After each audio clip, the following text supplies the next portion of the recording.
system.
All right, good evening. Welcome to the August 11th meeting of the Nixa City Council. Call the meeting to order. Roll call, please. Jay Ortiz. Here. Kelly Morris. Here. Sean Lucas. Here. Aaron Peterson. Here. Cern Vest. Here. Linda Darty. Here. Please join me for the Pledge of Allegiance. I pledge allegiance to the flag of the United States of America and to the republic for which it stands, one nation, under God, indivisible, with liberty and justice for all.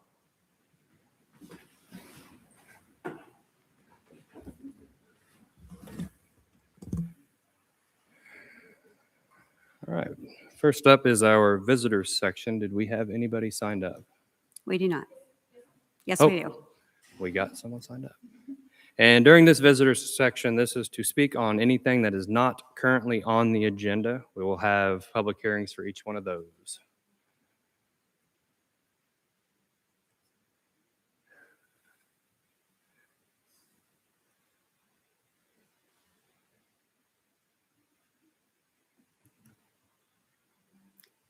Sean Ingwerson on Flock and Apartments.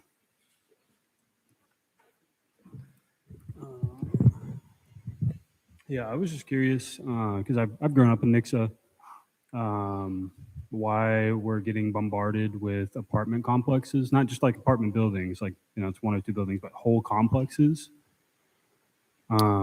Just as somebody who grew up here, lives here, I'm curious as to why we're just spamming this for some reason.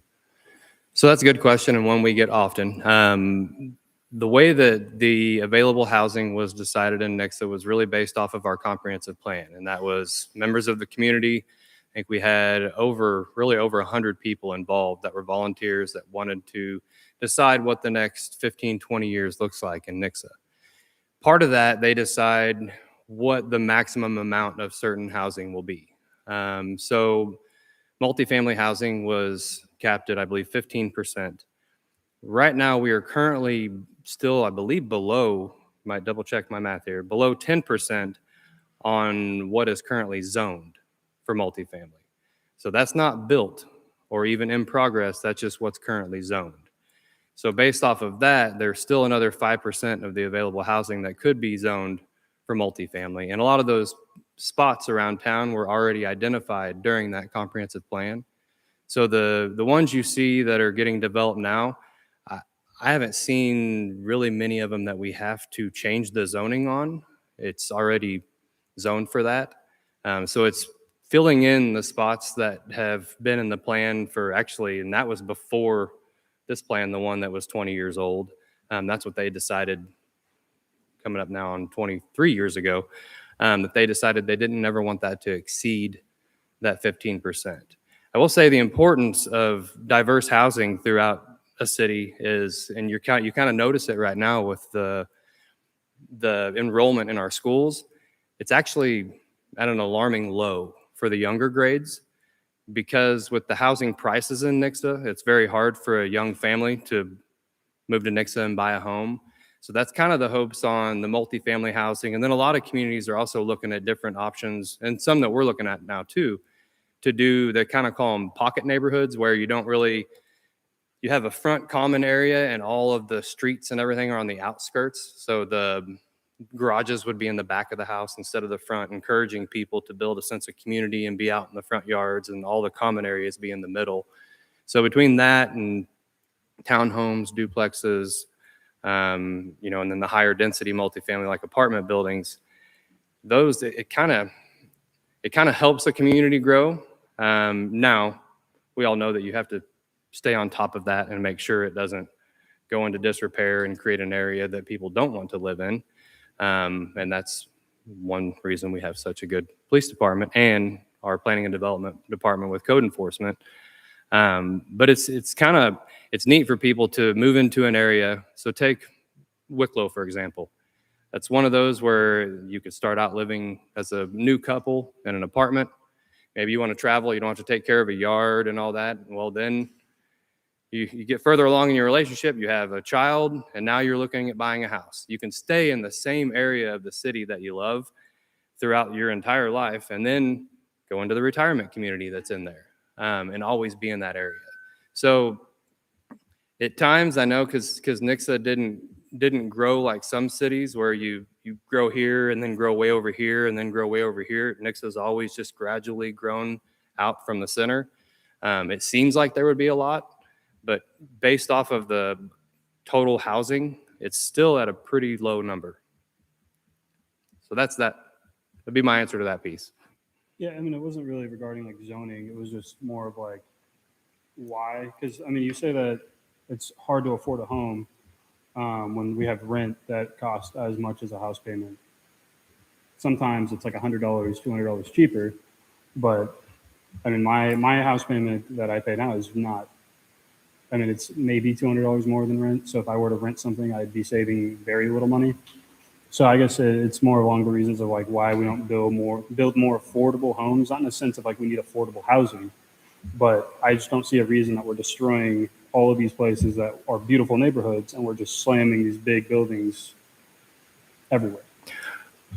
Well, there's And I understand like the population growth. I understand how that works, but it just seems like we're taking Nixa, which has always been something. It's felt more like a community, and I feel like when we're adding all of these apartment complexes, we are moving into more of a city domain, and it loses that community touch from somebody who lives in a community. I know my neighbors. When I lived in an apartment, I didn't know anybody. We stayed in the apartment because it's just a little bubble ring. So if the reason we have apartments is because people can't afford homes, I guess my next question would be like, why aren't we building housing that young families can afford? I mean, you weren't wrong on the affordable housing. I mean, that's something, and that's not a specific to Nixa thing. That's all of Southwest Missouri. But then you're getting into really a free market. I mean, I don't want to dictate what you can do. If you want to go buy land and build on it and it fits the zoning, you should be able to build whatever kind of home you want. Luckily for us, our home values are staying up because this is a very desirable place for people to live. As far as slamming them in places, can you give me an example of one that you're talking about that might help? I mean, within the past, I want to say 10 years, we've had, 2 complexes put in, 2 complexes, and then apartment buildings. We have over by the high school, over by Walmart. We had another apartment complex put in down the road. It's really noticeable now than it was years ago when we had 1 or 2 buildings put in. It's not desirable by any means as a person who lives in Nixa, but now I'm seeing complexes in between 2 neighborhoods that just doesn't seem to fit Nixa at all. But I guess I got my answer. My next thing would be to follow up with a few months ago when I came to you guys about the flock cameras. Mhm. And if any thoughts have changed with all the new information, with all of the things that have happened with flock. I'm just curious what the thoughts are on flock cameras. Well, this is my stance and not the voice of the entire council, but it goes back to what I said in that meeting. In my opinion, it all depends on our policy. And I trust our guys. We have a good policy. They stay on top of it. And I'm not concerned with the way we are utilizing them and the benefits that we've received from them as far as public safety. I guess what benefits are seen? Keeping people safe. There's been many instances, and I won't go into each individual thing because some of them we're really not allowed to talk about, but that some very bad people have been taken off the streets because of what we found from them, and other people have been helped. I mean, we were able to identify where one of our silver alert individuals went because of the flock cameras. And it was very important to find that individual because he had health issues and we wanted to find him. That helped out severely on that one. And usually on a silver alert, just like an amber alert and any other kind, time is of the essence. And if we can have that tool to find them faster, I'm all for it. Yeah, I find that interesting. I think risk is not worth the reward, and I also don't appreciate that. I feel watched at all times, and I get it. You know, some people think it's a safety thing. I think it's a falling into a police state matter, especially with the current policies that Flock has, and then the evidence providing that they do on a large scale provide any support is that of none. I mean, if you look into it, all of these sources are Flock cameras or are coming from Flock themselves. And then they admitted on their own that all of the research is done within the company and a lot of it's based on 2017, along with the fact that, and I trust Nixa Police, like I've noticed a big improvement within the past, 10 years, but that also doesn't include outside outside sources, I guess. I don't know how to word it. I mean, we've seen Flock developers themselves using the cameras to follow people around, to prey on children.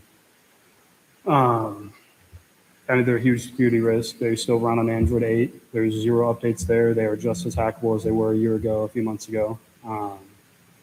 I think they're more of a risk than they are worth the reward, personally. I mean, that's the view that I've gotten quite a bit outside of like older generations, I guess. Like people around my age are more concerned with the fact that they're a security risk. People stalk or get stalked with them. The preying on minors and children is a huge deal to me because if somebody were to ever prey on my children, that's it. So I can't justify that at all. I don't see the perks to it. And when I asked one of the officers from Ozark, and I showed him how easy they were to hack, how vulnerable they are, what they've been used for in the past, and what they're being used for now. I asked him if his opinion had changed, and he said no, he's okay with the risk to reward. And I was just curious if that's the case here in Nixa as well. I mean, again, we have the people in charge for a reason. We trust them, and we trust that they'll stay on top of it and make sure that from a technology standpoint, we're staying on top of. I mean, we've spent a lot of money over the past year on security for all of our systems. The bad thing is when it comes to technology, it's just like all the stuff that's posted on Facebook. I mean, chances are you have Facebook, you've probably already been hacked. And the risk of being hacked on Facebook is really high. And my thing is we can find a criminal a lot faster using those cameras and knowing where they're at versus social media and other things like that. I trust our people and our policies, and I can assure you, and I'm not trying to speak for everyone here, but if they were misusing it, it would be dealt with very quickly within the city. It's something that, we take very seriously, just as much as we do any financial data that we have through utility billing or the HR information we have for our employees. All of that's taken extremely seriously. As far as risk, you and I could go circles on this because you take a risk every day you walk out your house. Yeah, I'm not being watched the moment I step on my door, unless it's down the road, which has. All of us are. You can say that. I know for a fact all of us are. That's just how it is. That's not the case. Even people that I don't want to be watched all the time, but I know when I walk into a restaurant, I'm being watched. And I did have one more question. Yeah. Why didn't we? And if we did correctly, but why didn't we vote on the cameras? Because Springfield is now using Flock and the Falcon cameras to write citations as well. And I remember years ago when Springfield put up traffic cameras and they were giving out citations, but then it got overruled because they never voted on it. And I'm curious as to why we're not doing the same thing with Flock cameras if they are just license plate readers and in that fashion as well. That would, to me, that would be every decision that the city would make would have to go to a vote of the city. That's what the council elections are for. That's what the mayor election is for. Those are the ones where you pick these people to make those decisions and to listen to you whenever you have something. If you bring me something new that I hadn't heard already regarding the Flock cameras, you can guarantee I'm going right to the PD and we're going to talk about it. So that's, to me, that's what you're voting on, is the people to be your voice, as long as you do what you're doing right now. Okay, no, that's all I have. Thank you, Mr. Ingerson. If anybody else would like to speak on anything that is not on the agenda, or if we, feel free to do so. I just ask that you fill out a comment card after you're done.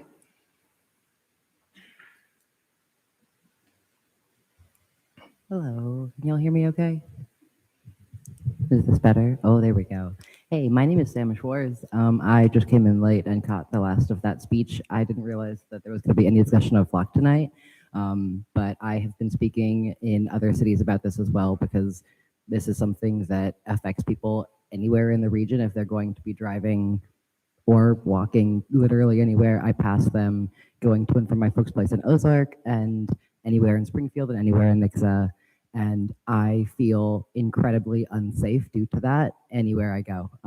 Someone mentioned kind of online privacy being a comparison, and that is something that I also worry about and really feel uncomfortable being online with all of my data being sold and hacked and used against me to make me as much of a consumer as possible. But that's something that I can opt out of. Technically, I mean, you have to have a phone for jobs to, see the schedule or call your boss, but I can get off of all social media. I can't avoid flock cameras. I cannot get to work, to get to my family's house, get anywhere I want to go without my face, my license plate, whatever things that is or isn't or maybe might be tracking. That's unavoidable for me. And that's something that I haven't had the chance to opt in or out of.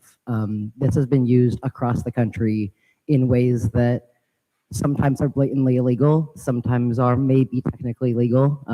There have been reports of tracking protesters or tracking people seeking reproductive care or, animal rights groups have been tracked with this, and sometimes they'll use investigation as the search term. That's not something that would really hold up with any other kind of search in an investigation like this.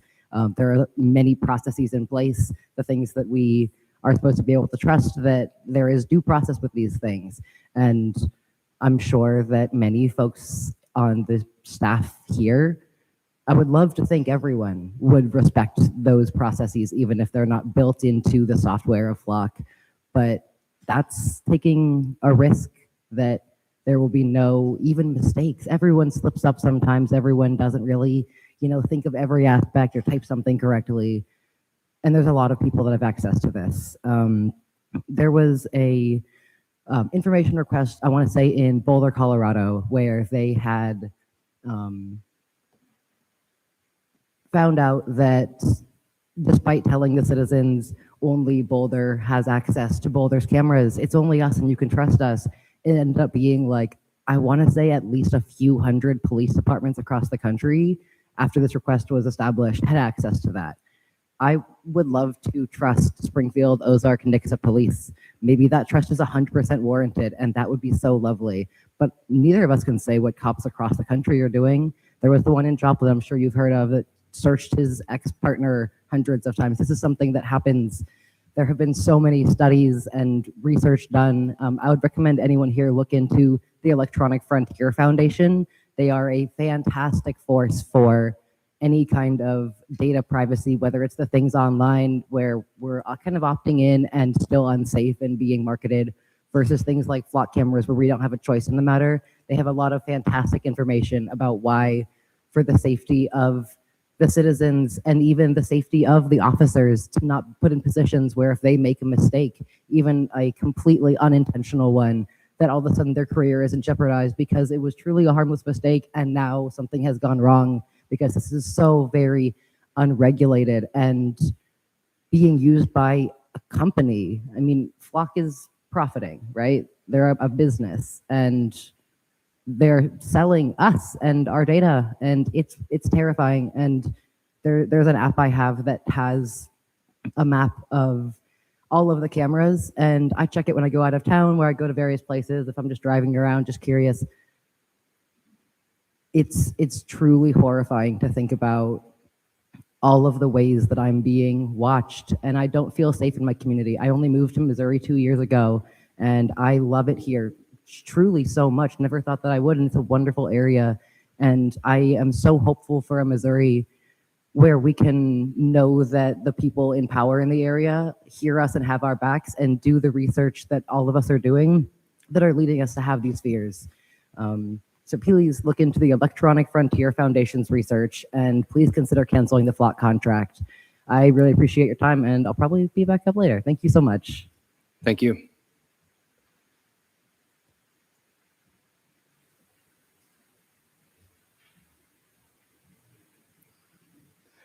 I will leave the visitor section open if anyone else would like to speak on anything that's not on the agenda.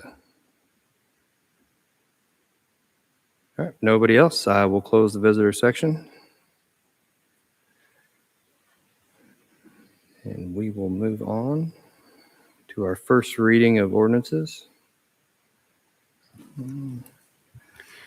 First reading, Council Bill 2026-21, an ordinance of the Council of the City of Nixa establishing and levying taxes on real property in the city for the 2026 tax year.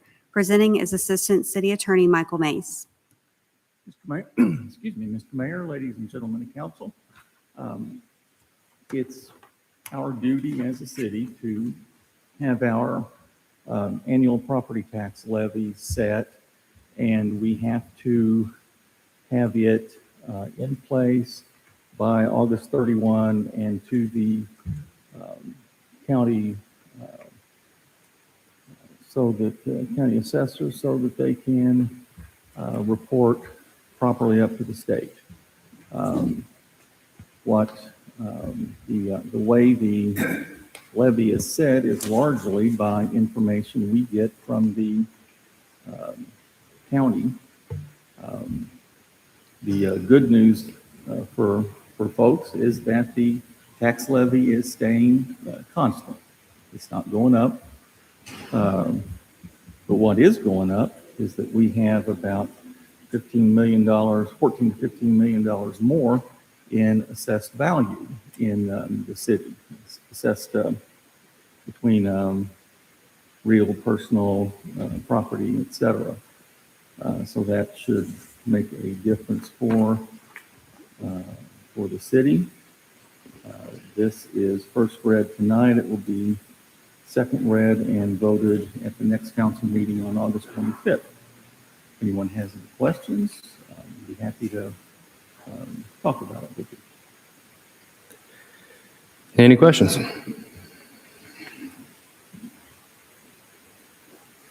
No? Thank you, Mr. Mays. All right, if there are no questions, I will open up the public hearing. If you would like to speak on this tax levy and not going up, it's great. Again, please feel free to do so at this time. And I will close the public hearing. Anything further from council? Anything further from staff? Fair enough. Now moving on to our resolutions section. Ms. Gill, could you please read resolution 2026-34? Resolution number 2026-34, a resolution of the Council of the City of Nixa authorizing the city administrator to solicit bids for the construction of a new sludge holding basin for the wastewater treatment plant. Presenting is Public Works Director Travis Cossey.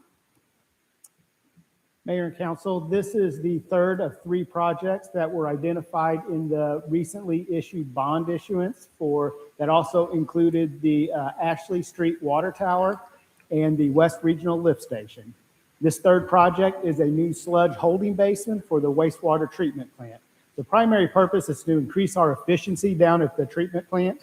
We currently have just under 1 million gallons of sludge holding capacity. However, with the growth of the community and the reduction in our land available for land application, we've had to start reaching out beyond our existing sludge storage holding and putting sludge that we're unable to land apply for certain times of the year into our clarifiers, which reduces our ability to reduce some of our treatment capacity down at the treatment plant.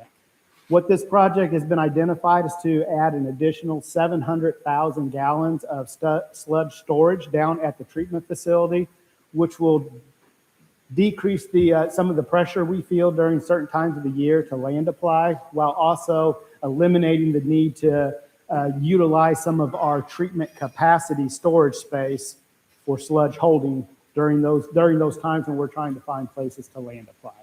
So the project has been identified as a $3 million project, which is what the bond issuance was for. This resolution will authorize staff to open the bid process to allow for contractors to bid on the proposed improvements to hopefully get a contractor in place to build the needed improvements.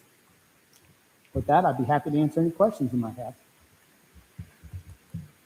Any questions? And a lot of you got to see the sludge holding. Beautiful, isn't it? It's a good word for it. Yeah. All right. All right. No questions. Thank you, Thank Mr. you. Cossey. There are no questions. I will open up the public hearing. If you would like to speak on the new sludge holding basin, do so at this time. And I will close the public hearing. Anything further from council? Anything further from staff? Nothing further. I will accept a motion. Make the motion. Second. A first by Mr. Peterson, a second by Ms. Doherty. All in favor? Aye. Those opposed? Ayes have it. Motion carries.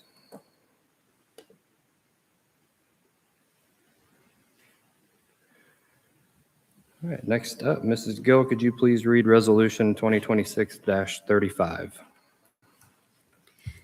Resolution 2026-35, a resolution of the Council of the City of Nixa authorizing the city administrator to solicit bids for the expansion of the compost facility building, presenting as Assistant Public Works Director Nate Miller.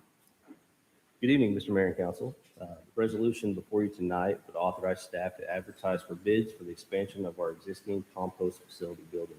The current building was built in 1997 and is used to process the sludge from our wastewater treatment plant into compost, which is then provided free of charge to Nixa residents. As the city continues to grow, we are producing more biosolids or sludge. About 1 million gallons per month is what we produce. At the same time, we are losing the farmland for the land application, slowly decreasing over time. To address this, we are proposing an 8,100 square foot addition to the existing building. This would roughly double our current composting capacity and provide a long-term solution for managing the sludge biosolids as the city continues to grow. This project is included in the 2026 budget as a CIP with a budget of $375,000. After speaking with several contractors, we don't think that money is enough to build the entire building. We do believe the $375,000 will cover the design, site work, and the concrete work for this year. We would then budget additional funds next year to complete the whole building. Moving forward now will allow us to begin the project with the funds currently budgeted. Staff recommends that council authorize the project to be advertised for bids, and I'd be happy to answer any questions you may have. Any questions?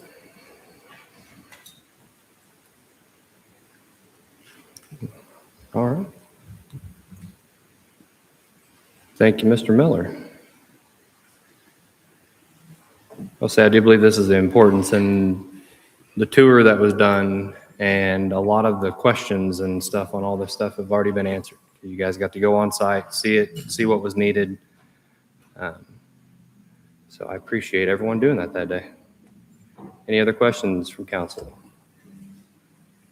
All right, no other questions. I will open up the public hearing. If you would like to speak on another thing involving sludge, feel free to do so at this time. And I will close the public hearing. Anything further from council? Anything further from staff? Nothing further. I'll accept the motion. I'll I'll make the motion. I got a first by Ms. Morris, a second by Mr. Vess. All in favor? Aye. Those opposed? Ayes have it. Motion carries.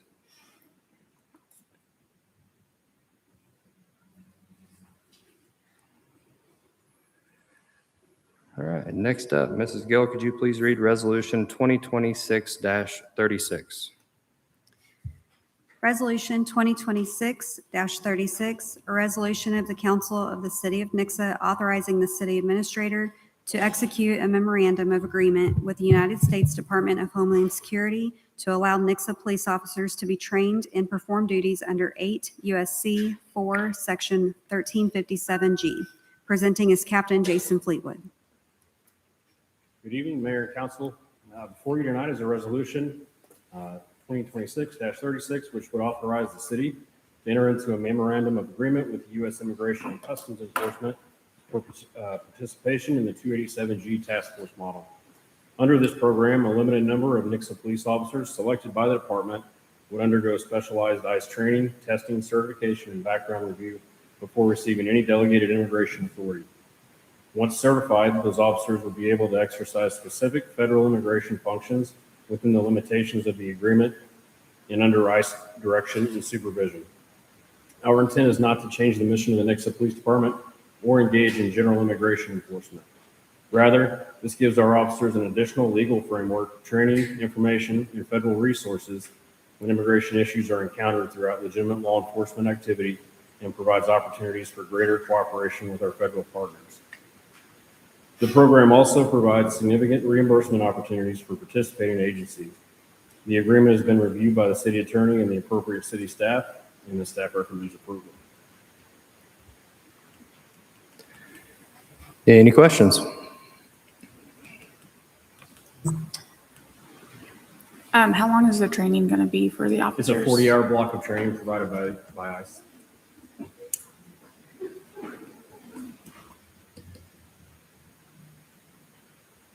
Any further questions? Thank you, sir. All right, no further questions from council. We will open the public hearing. If you would like to speak on this, come up and then you can fill out a speaker card. Good evening, Mayor and members of the City Council. My name is Mindy Nielsen, and I am a longtime resident of Nixa. I'm here tonight to urge this council to vote no on any proposed partnership or agreement with U.S. Immigration and Customs Enforcement. Local government exists to protect and serve every member of our community, regardless of their background.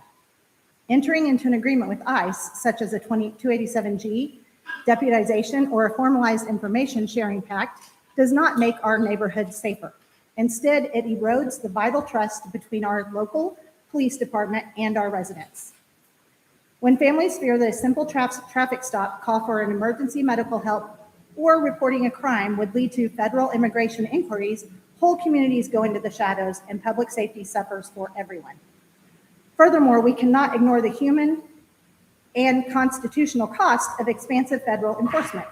Congressional investigations and independent civil rights analysis have documented dozens of instances where U.S. citizens and lawful permanent residents, people who are fully authorized to be here, have been wrongfully stopped, questioned, or detained during aggressive immigration sweeps. When the net is cast, the wide legal residents get caught in it.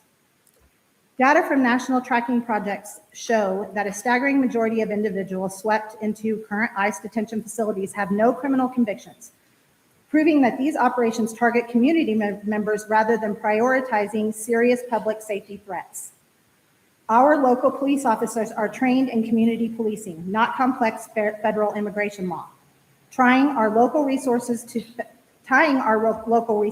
federal enforcement mismanages our taxpayer dollars and exposes our city to severe liability if constitutional rights are violated. I ask you to stand up for all of our residents, maintain the integrity of our local police force, and vote against any agreement with ICE. I'm going to add some stuff that I just kind of jotted down. Waste of resources. It is a waste of resources pulling officers away from normal duties. That's another point. It's going to erode public trust. We've all seen what happened in Minneapolis. Do we want that here?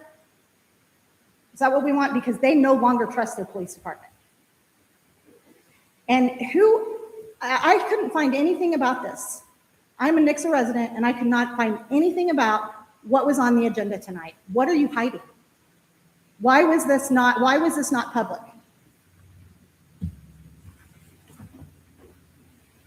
And Mayor, you talked earlier about the diversity in Nixa. Then don't do this. If we want diversity in Nixa, don't do this. Thank you. Thank you, Ms. Nielsen.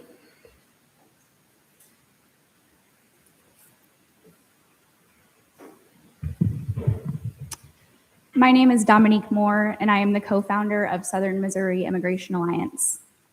For the last 15 months, I have dedicated my life to helping our neighbors who are unjustly impacted by ICE operations and detention in our communities.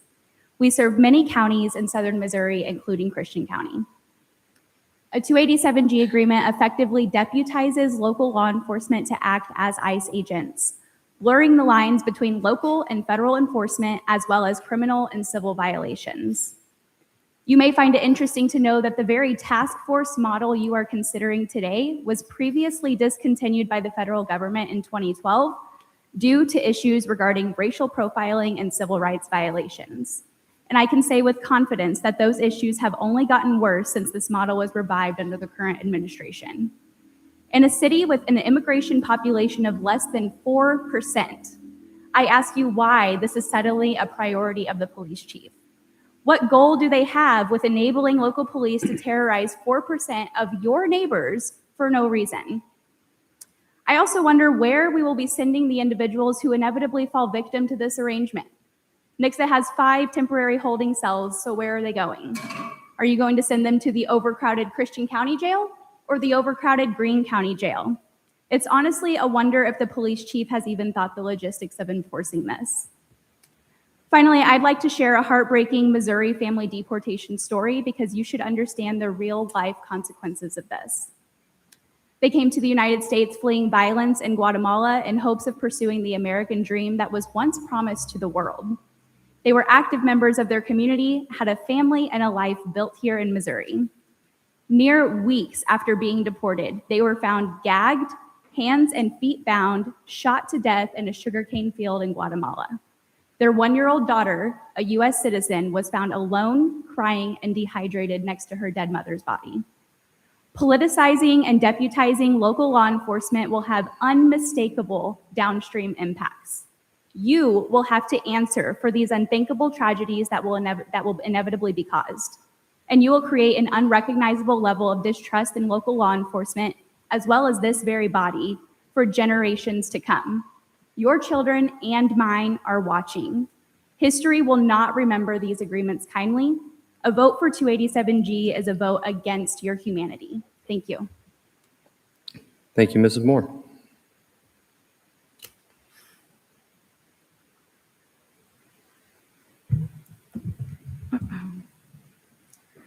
Hello, my name is Gabriella Stark. I live in Christian County, and I have been working since last October with the Immigrant Justice Collaborative. I am a leader with them, and we are working to end the ICE contract in Greene County. I also am Mexican American, and I cannot say for certain, but I may be the only Mexican American standing or sitting in this room right now. The citizenship process is a very difficult process to go through. It is a process that not even I could fully understand how difficult it is. I know a woman who she once needed to apply for asylum in the US, and her son has epilepsy. During the time that she needed to apply for asylum, her son's epilepsy was getting increasingly worse, making it very difficult for her to apply, making it very difficult for her to take any steps towards achieving citizenship here in the US. I know all of us know someone who is elderly, who is disabled, who is poor, and I know all of us know families with kids who are disabled. I know all of us know families who live in poverty. These families that you may know may already be citizens, and they don't have to go through the citizenship process. Can you imagine being disabled, having kids with disabilities, living in poverty, and then on top of all of that, seeking refuge in a country that is safer than the one they were born in? And the process to seek refuge in the legal way is incredibly difficult. It requires money, it requires knowing English. Well, it doesn't require it, but it is very helpful to know English in order to go through the citizenship process, right? Being not having legal status in the US is considered a misdemeanor. It is not a federal offense. It is not a federal crime. It is on the same level as jaywalking. And we are not casually shooting people who are jaywalking. However, ICE has killed many people in 2026. 4 of these people were not in ICE custody, and you may know their names: Renee Nicole Good, Alex Preddy, Lorenzo Salgado Araujo, Joan Sebastian Guerrero, and those are just a few of the names. Others have been in ICE custody. Here are a few of their names: Gerardo Lunas Campos, Luis Gustavo Núñez Cáceres, Luis Beltrán Iñánez Cruz, Víctor Manuel Díaz, Eber Sánchez Domínguez, Lord Sim, Jairo Garcia Hernandez. Again, those are just a few of the names of people who have been killed. I urge you to vote no against the 287G agreement, because by working with ICE, you are normalizing and enabling murder. These people did not deserve to be killed, and more people should not have to be killed because they are struggling. We know that there are a few criminals here and there. However, it is going to be a waste of your police department's time to use their resources to target immigrants whenever ICE already exists. And that is enough of a struggle for all of us who are immigrants, who are Latino, who are a family who are not from the US. I urge you to consider these things. Thank you for your time. Thank you, Mrs. Stark.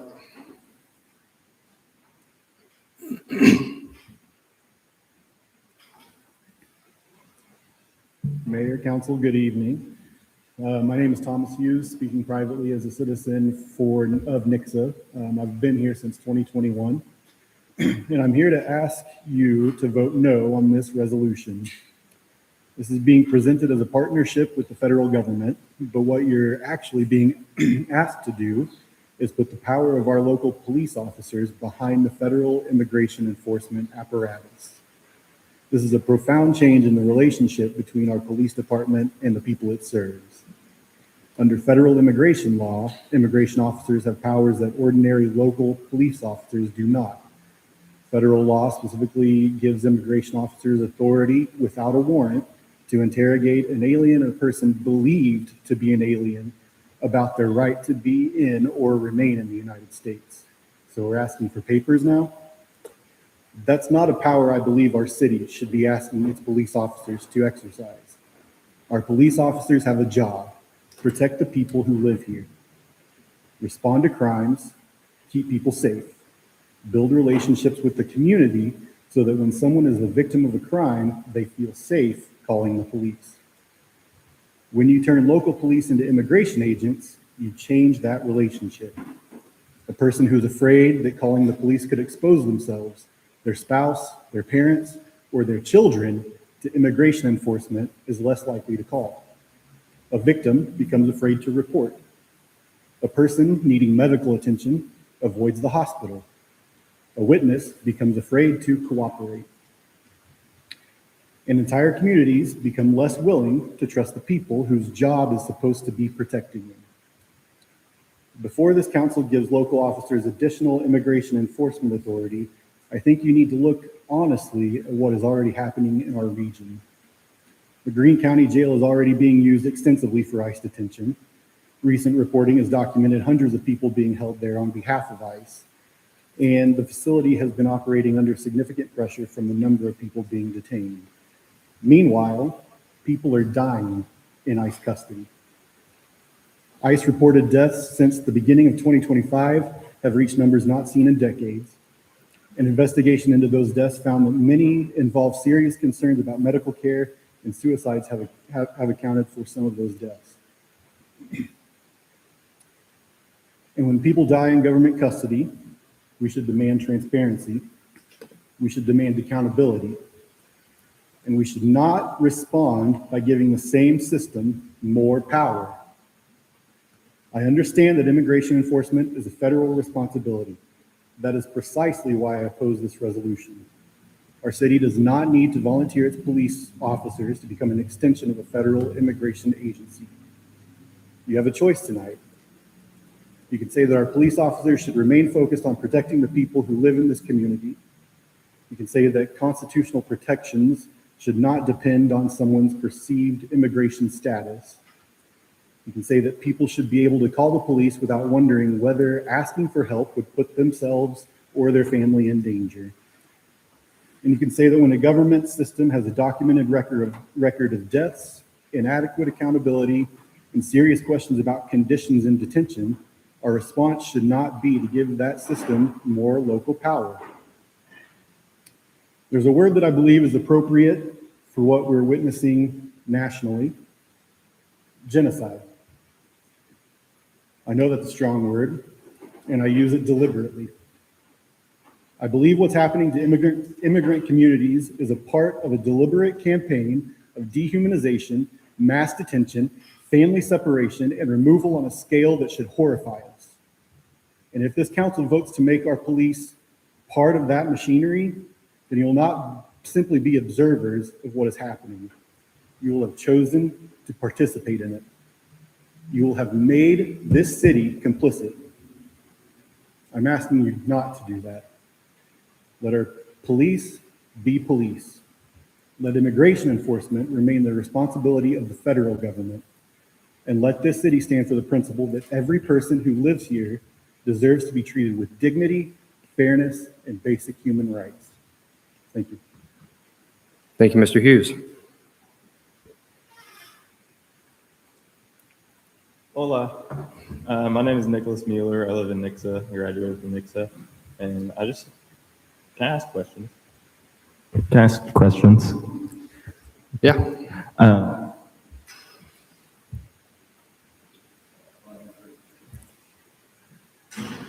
Yeah, it's down on the base. It's a little touchy. Got it. Do you know what we do with do we share like surveillance or any tracking data with like federal agencies? That's going to be a question I do not know the answer to.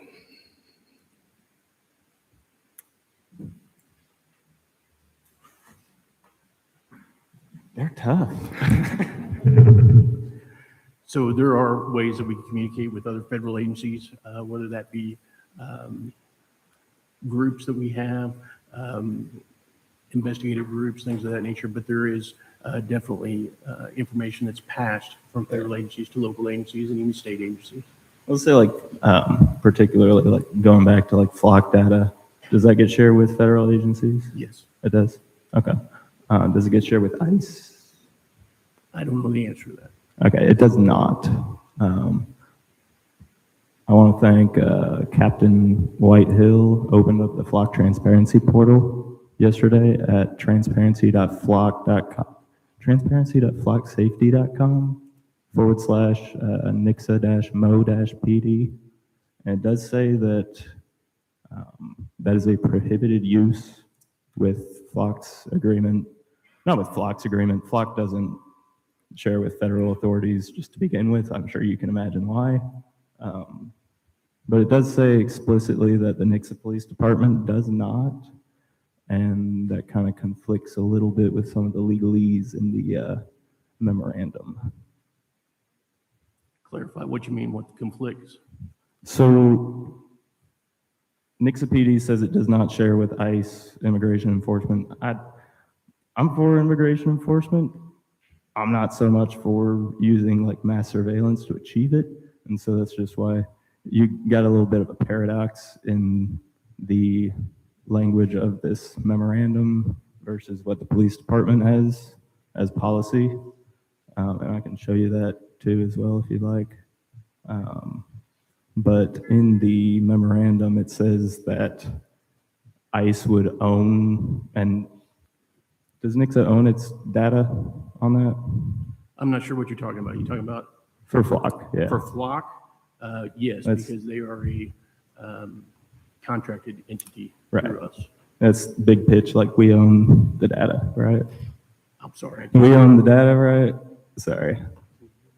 Yes, we own the Nixa- data. Yes, we own the data. Yes. Okay, Yes. sorry. Sorry, Not- you're a little too close to the microphone. Oh, what's like a good distance? So in the memorandum agreement, it actually turns ownership of all of that data over to ICE and to immigration enforcement to federal authorities versus Nixa Police Department owning that data anymore. Also opens them up to, like I said, they're not allowed to use the Flock system. Flock doesn't contract with them. What they do is go through, you know, like you said, like you do search queries for federal authorities and all that.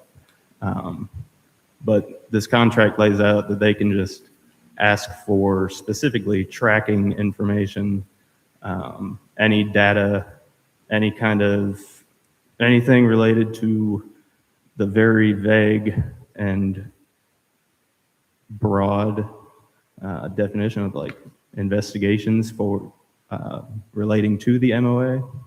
And it seems like either the Nixa policy needs to be officially updated to say like, yes, we do share with ICE and immigration enforcement, or the memorandum needs to be, and I read the text too, you're able to submit like some kind of like adjustment, like you can adjust the text, you can add in caveats, and it just needs to be agreed on by both parties. And so I just ask you to consider maybe if that's a department policy that you guys are firm with, maybe to cut out a little section in the memorandum that clarifies that. Thank you. Yeah, and just to speak to that a little bit, so to talk about, safeguards that I think he was discussing, our department has safeguards built in to preserve community trust, and that's for Flock, right? And that's the policies that we have for that, specifically immigration policies, I think is what you're referring to. Is that correct? Yeah, yes. So right now, we're not even a part of this memorandum, has not been approved by council, so we're not. But right before it gets approved, it says that's the only way to amend that is right. I mean, you can't approve it. Right. So that's why I'm trying to separate the two as far as what I'm talking about is with Flock, right? And then Not for. necessarily, it's more of a data.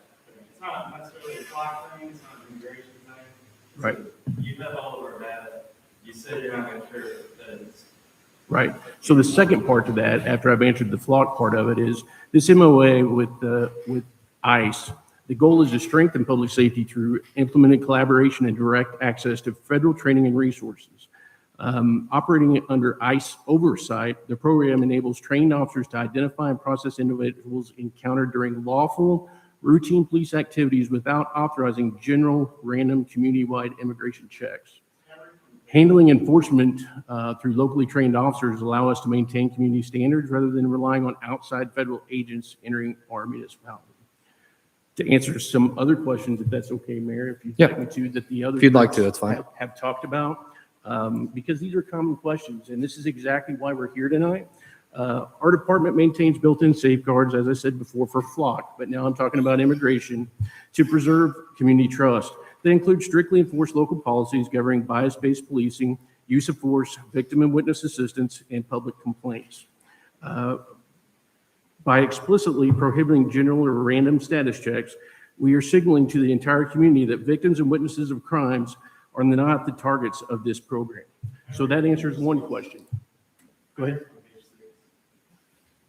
It's up to you, Mayor. I've got other questions to answer, or do you want him to continue to You can ask? go It's ahead. Completely up to you.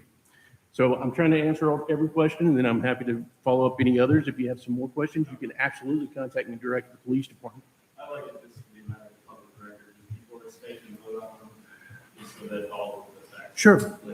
Sure. And I just want to clarify that our police officers will not be conducting random traffic stops or community checks to demand papers. This agreement strictly bars random immigration checks or sweeping community raids. Our department's core mission remains unchanged. Officers can only exercise this limited delegated authority during the course of regular lawful law enforcement encounters, such as a traffic stop or a criminal investigation backed by independent probable cause. Another point that was brought up is why Nixa. And just as an example, our local department's primary focus is protecting public safety during routine lawful policing. And as an example, if our officers respond to an active volatile scene, like our recent high-profile shots fired call, where an individual fled from the police, this tool allows us to immediately identify individuals with outstanding federal detainers or deportation orders, even before new state-level charges are formally filed, and it bridges an information gap during lawful encounters. Another point that was raised was this program does not alter our department's underlying public safety mission. Instead, it introduces specialized, limited duties strictly for designated personnel.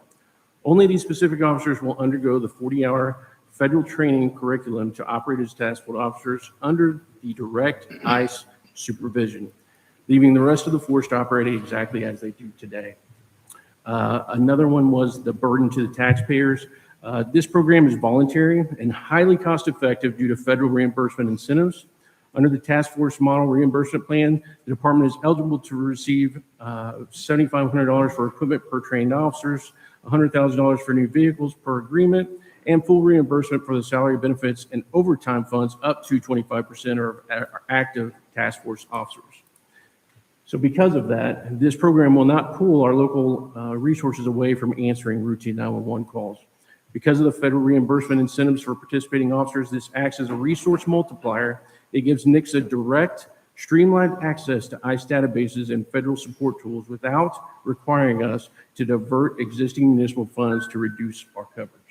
So those are the questions that I'm able to answer that I kind of jotted down as we were discussing from the others. But is there something else that you have on question, if that's okay with you, Mayor? Now, were you referencing in section 8, that third paragraph?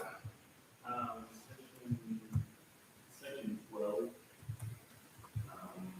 Reporting requirements. Oh, and reporting requirements. And see, the way I understood that is if information is getting sent to ICE, it's based off of a current case that would be happening right then, not just a consistent flow of it. And that's why I was trying to separate Yeah. flock from this memorandum, is that's how I interpret that as well. Fleetwood, if you would like to. So I can expand on that. Statistical data that they're referring to in this MOA is our contacts and our detainers. It's an arrest log.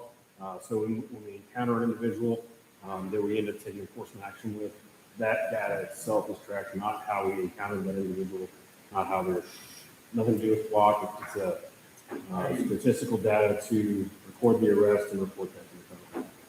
And that's specific tracking data that have requested by ICE upon ICE request shall be provided. So tracking data for us would be an arrest log, a police report if they requested that, and then they have their own specific container log and arrest log that we completely provide to them on a monthly basis. So then it's not a problem to be able to be carved out and caveat Of the MOA or in our Yes. policies? of the MOA. So the MOA Either is, the MOA or, again, the MOA is standard from their agency. they allow it to be modified. Yes, but it's also important to remember that we are just approaching the conversation. This agreement, when we submit this, it starts the conversation. You have to submit a signed MOA to start your participation in the program. Once we sign it and submit it, it still has to be approved by the organization. And then, Mayor, Council, just real quick, any comments from the audience cannot be heard by the public on the live stream or the recording. So Yep. we would ask that any comments from the public be made from the mic. Okay.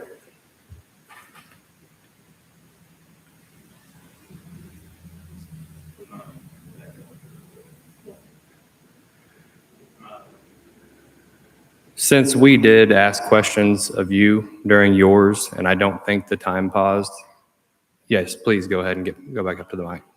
I just want to make sure everyone has time Sorry to to speak as well. bother. No, you're good. These questions are great. Yeah, it's simply just a matter of like the data that's collected through surveillance technology where we're at today. I mean, it does state directly on the transparency portal that immigration enforcement is a strictly prohibited use. And it just seems like in the MOA that it seems like ICE can demand that you turn over any tracking data, which to the layman, the layperson, the laborer like me, kind of seems like, you know.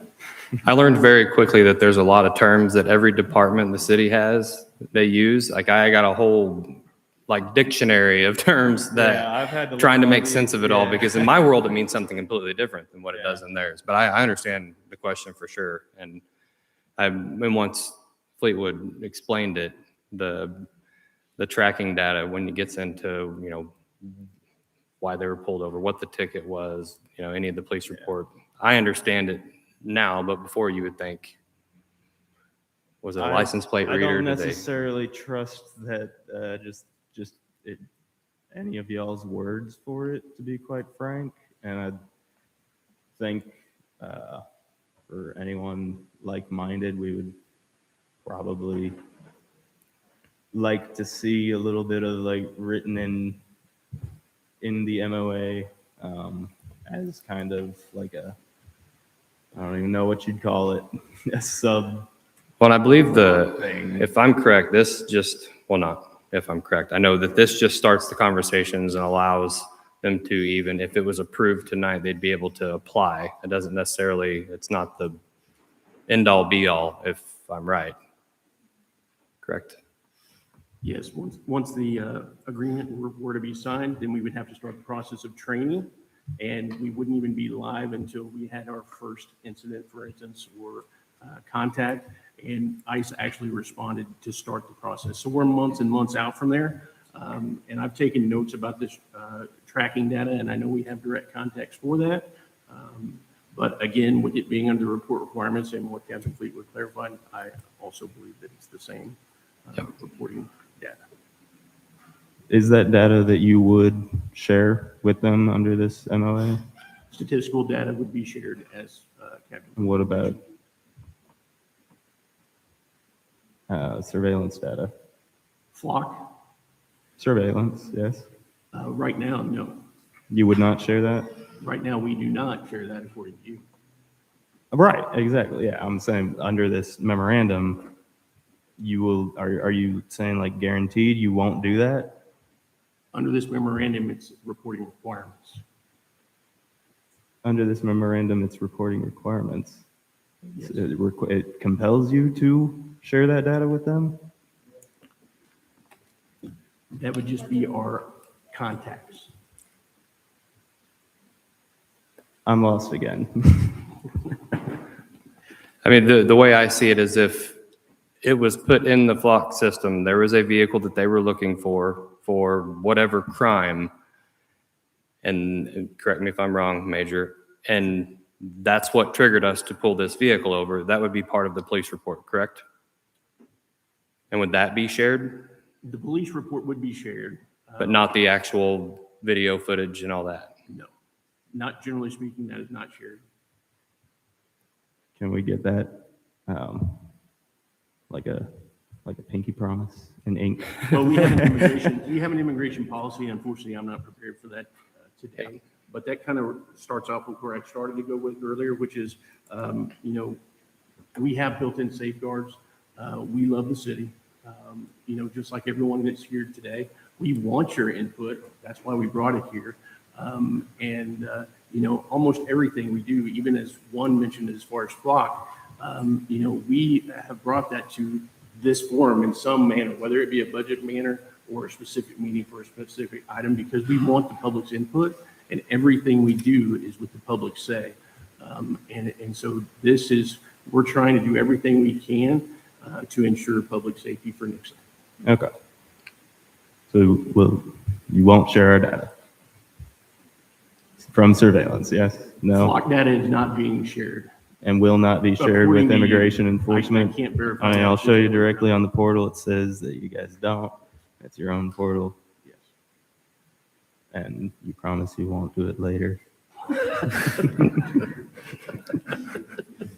Mayor, Council, I'll just comment that staff will always follow the policies and procedures that are adopted to this council, regardless of what that is. So if the policy is in place, we will follow it. And so I'll just make that comment because as both the Major as in Fleetwood has commented on, we are currently following policy and we will continue to do that as laid out and approved by this council.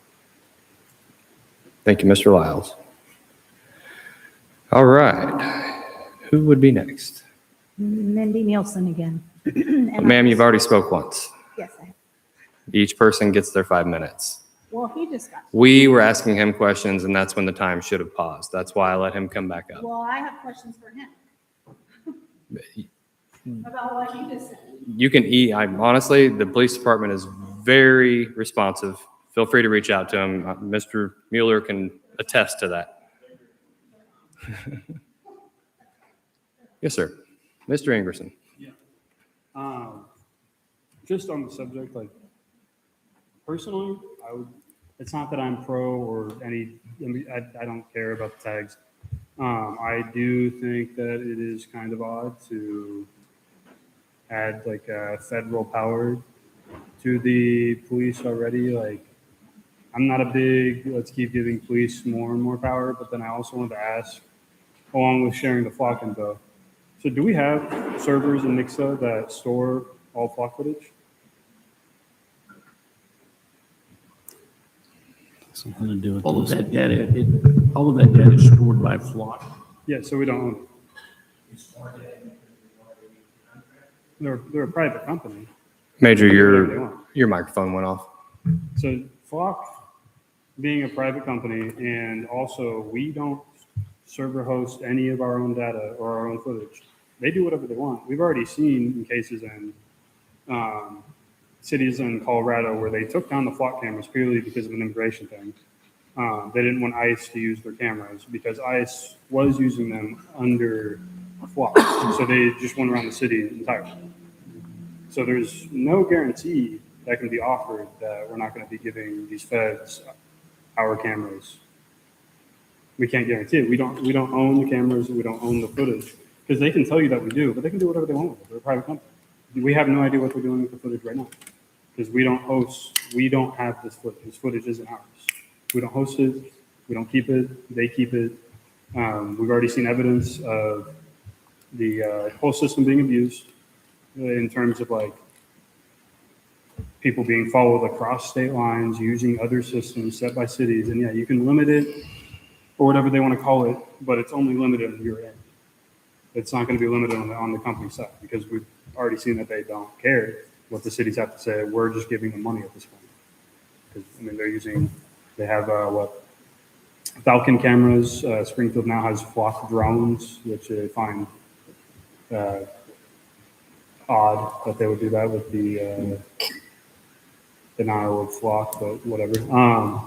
But I just wanted to make that point that even if you can try to guarantee us anything, we've already seen that happen before, and they've just gone around what the city says and they just go straight to flock. Flock can't say no. They're also linked with other outside agencies outside of the U.S. So At that point, then we're getting into other powers and more loopholes that they have to go around this. So I'm just saying, say no, not because of, I think it's odd to pick stories to try to raise emotion, because a lot of these people that have been arrested are criminals, and we see addressed rate of rape and child abuse with the mass immigration that we were seeing a few years back. And I do think it's more important to protect those within our country.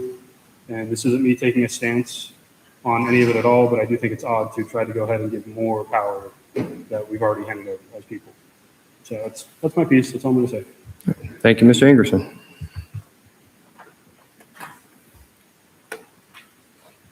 My name is Daniel Thrasher. I have lived in Nixa my entire life. I would love to yield my time to Mindy so that way we can get back on track on talking about ICE immigration within the city of Nixa. Mindy.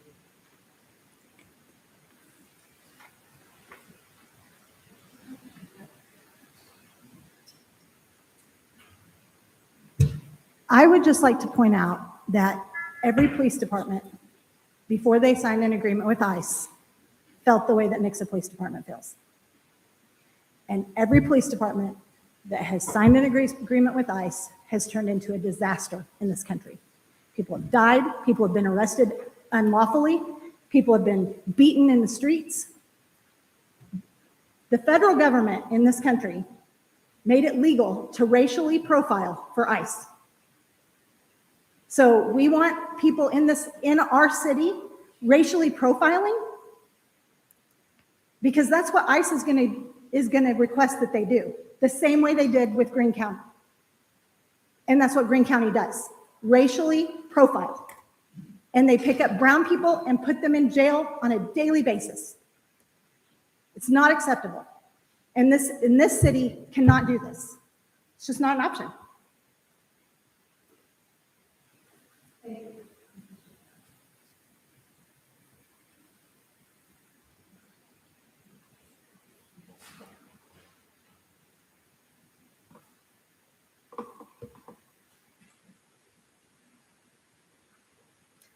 Hello, I'm with the SMEO organization. My name is Sarah Wickens.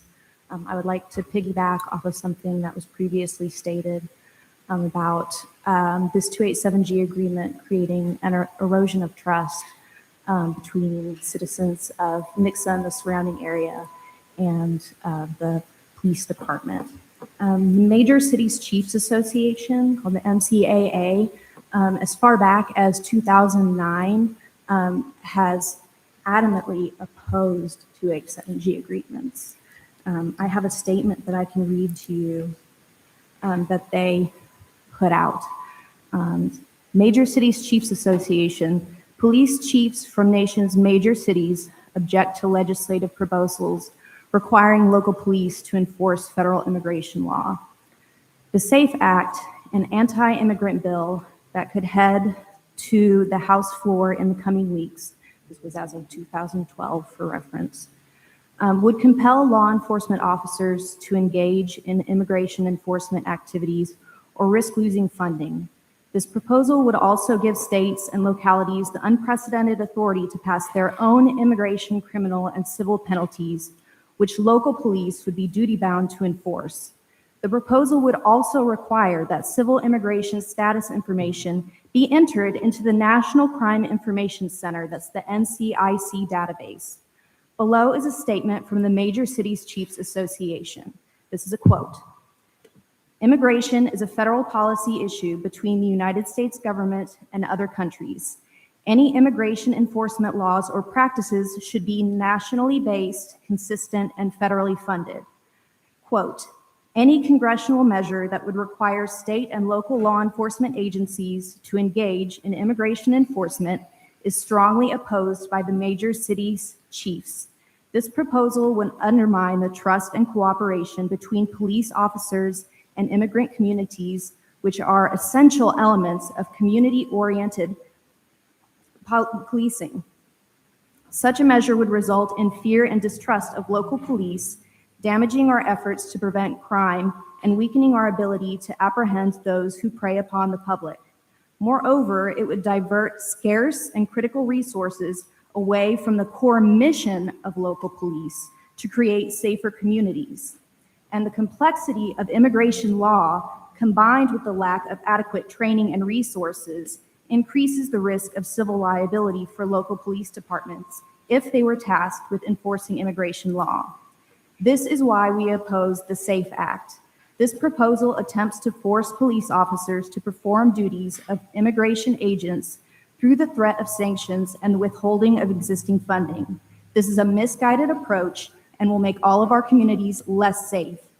Instead of diverting resources away from fighting crime, Congress should reaffirm that immigration enforcement is solely a federal responsibility.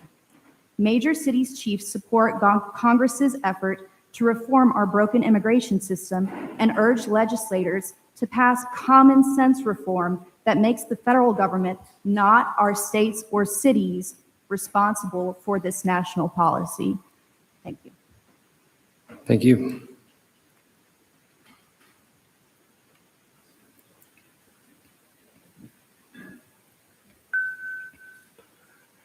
I will leave the public hearing open if anyone else would like to speak.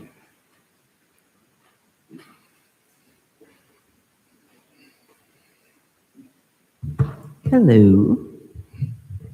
My name is Taylor Flores. I grew up in Ozark. My mother lives here, so does her husband. I have multiple family members in Ozark. I'm Latino. My family is, so are some of my family members. And recently, I believe it was in 2025, there was a Supreme Court decision called Nome v. Vasquez-Perdomo. In that Supreme Court decision, it was decided that, let me pull up the wording specifically. To be clear, apparent ethnicity alone cannot furnish reasonable suspicion. Under this court's case law regarding immigration stops, however, it can be a relevant factor when considered along with other salient factors. Another portion of this, they refer to reasonable suspicion as the component with which someone can make an immigration stop. Reasonable suspicion, and these are the words of Justice Alito, reasonable suspicion is a lesser requirement than probable cause and considerably short of the preponderance of the evidence standard. All of this is to say that any component, any work done by the local PD in regards to immigration enforcement then has the allowance of essentially ethnicity being a component of the work that they are doing. And if there is statistical reporting requirements and all of that, that has to go back to federal agencies, then there's a chance that that data as well has to go back. So if we're talking about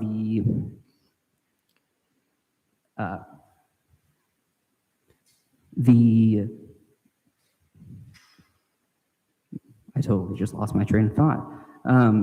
We're talking about the variety of people that live here, not always being from the same place and different things like that. One component of that is going to be this factor. This was decided last year. It essentially de facto allows racial profiling to be a part of all immigration enforcement. And you are bringing that into your community. And I will leave it at that. Thank you, Mr. Flores.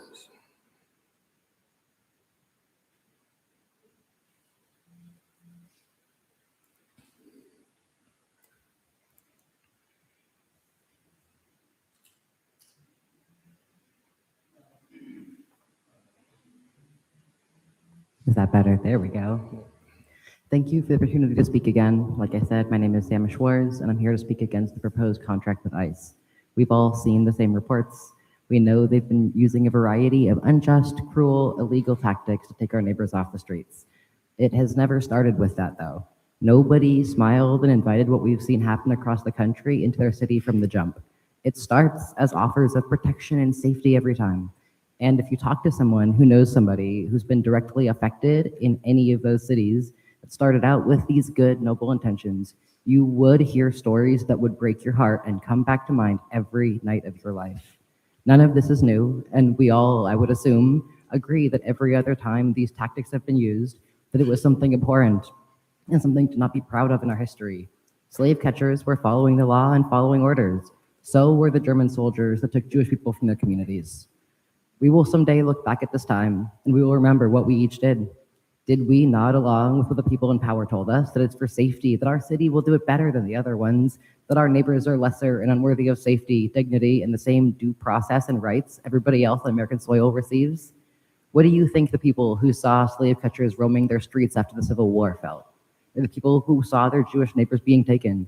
Do you think they regretted not taking a stand against it and having bought into the comforting assurances of getting that evil foreigner ruining their country off the street? We all know how ICE has been treating our neighbors across the country, and we know what accountability has and has not been. Even if one holds a stance on immigration that lines up with the values behind this, it doesn't have to go like this. We claim to be the greatest country in the world, and we can do better by our neighbors, regardless of what side of the goals we take. I want to take a moment to talk about Branson.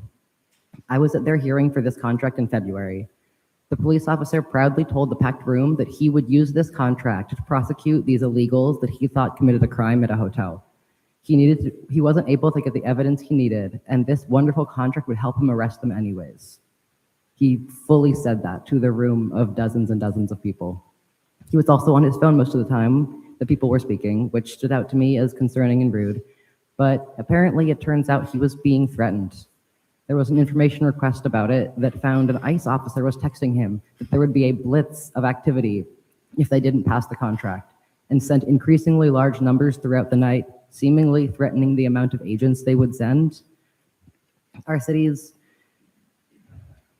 should not be manipulated into compliance by threats of violence. Maybe someone in this room is getting messages like those.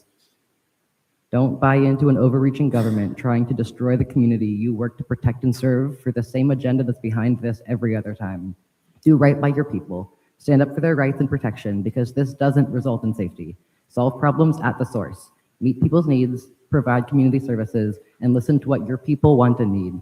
These are the things that widely are proven to reduce crime and promote safety. ICE has no place in our state or our city. They are brutalizing people in the streets. They are mistreating the people in custody and denying them basic needs met.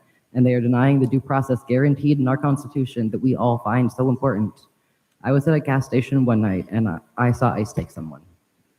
There were two people in the car they approached. They sent the white one on his way and took the man of color away into the night. If y'all haven't watched this happen yet, I am both glad for the sake of your peace, and also I hope you get the opportunity so you can feel the same sickening dread of knowing this person is about to enter the system we've heard so many reports is so inhumane. I think of that man often, and if this passes, I can tell you that you too will think of the people in your city when you hear the reports. Hope that it's not happening here. You won't really know until it comes to light. And someday, when this is made right, when we do learn the full truth and the law comes down on those who caused this harm, like it did in Germany, your choice tonight will be on your mind, and so will mine. I really hope that we can both think back with pride that we did what we could to protect our neighbors. Thank you. Thank you.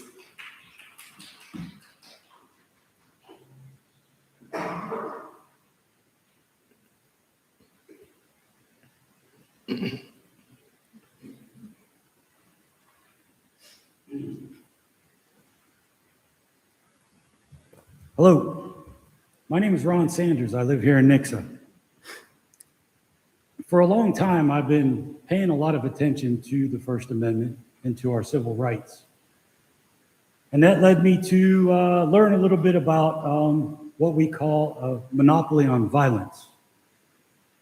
Without the government having the monopoly on violence and being responsible for harnessing and controlling the monopoly on violence, then we have people with no control, no transparency, no oversight over having a monopoly on violence on the people in that community. This is a very important principle that very many people don't understand, is that our police force has to have the knowledge of what violence is and how to make sure that our community and our citizens never have to deal with it. It's their job. It's their job to make sure that violence never enters into our community.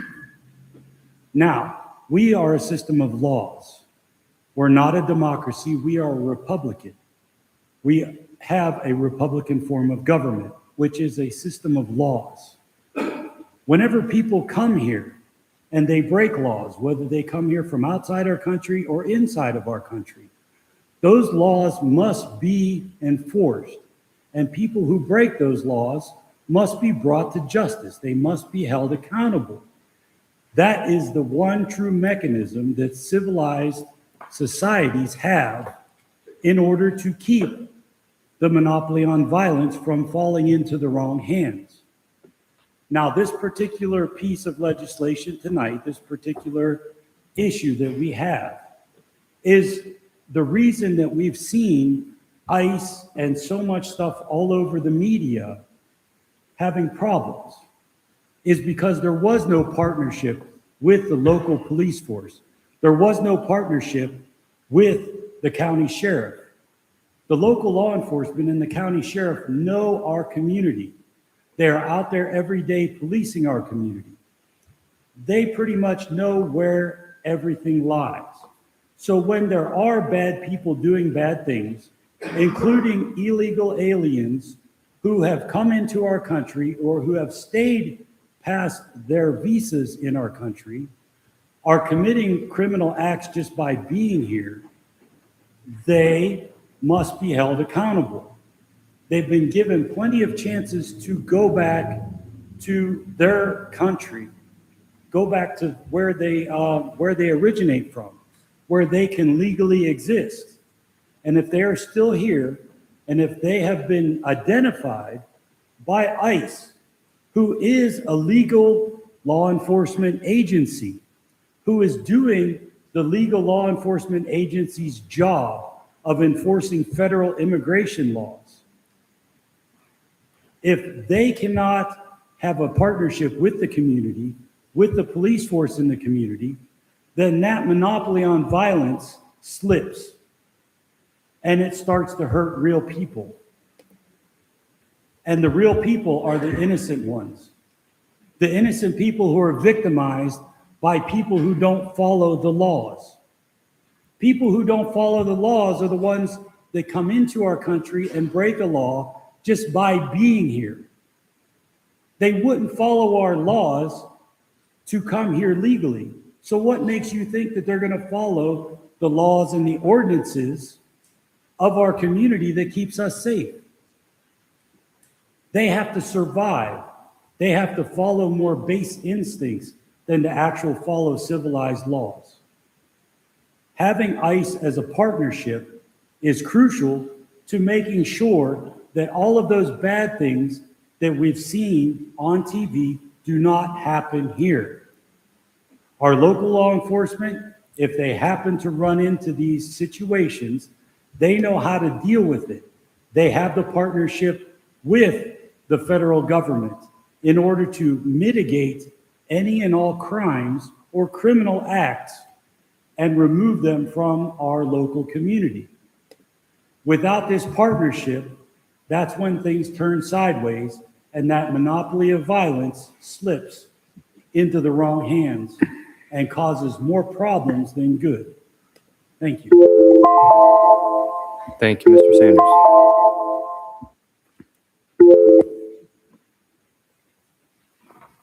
Hi, my name's Liz Thrasher. Is this turned on? Okay. I've been a resident here in Nixa for several years, raising my children here with my husband. And I just want to say, kind of taking in what the last gentleman had spoken about, and in taking into account what a couple of other people have said. The point of my opposition and several here to our police department partnering with ICE is that ICE has proven time and time again that they cannot be 100% without a doubt trusted. There is there have been incidents where they have messed up. And we are putting extreme privileges on people.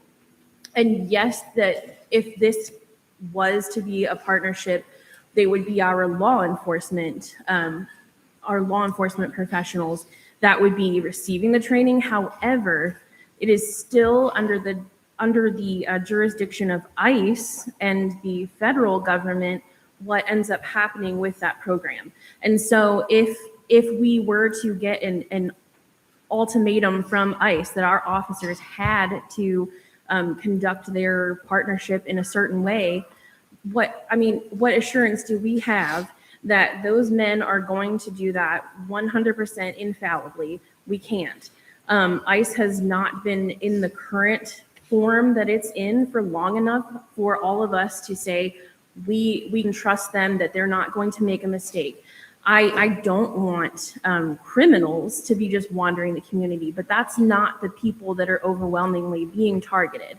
Our police department, I have faith that they can target the people who are needing to be taken off the street here if they are following their code of ethics and their duty. The problem comes when we're using fear mongering, right?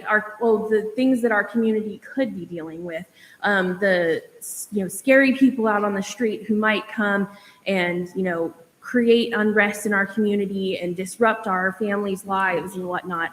But the real issue is that our police officers, they already are arresting the criminals in our community.